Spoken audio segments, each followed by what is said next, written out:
اور اے پیغمبر صلی اللہ علیہ وآلہ وسلم، وحی کے پڑھنے کے لیے اپنی زبان کو تیز تیز حرکت نہ دیا کرو کہ اس کو جلد سیکھ لو.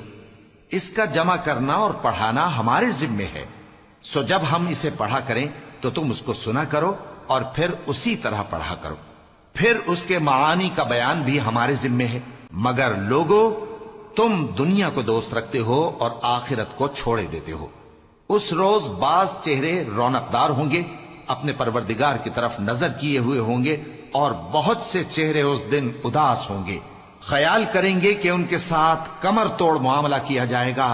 ہاں، جب جان گلے تک پہنچ جائے اور لوگ کہنے لگیں اس وقت کون جھاڑ پھونک کرنے والا ہے، اور اس جاں بلب نے سمجھا کہ اب جدائی کا وقت ہے اور پنڈلی سے پنڈلی لپٹ جائے، اس دن تجھ کو اپنے پروردگار کی طرف کھینچے چلے چلنا ہے.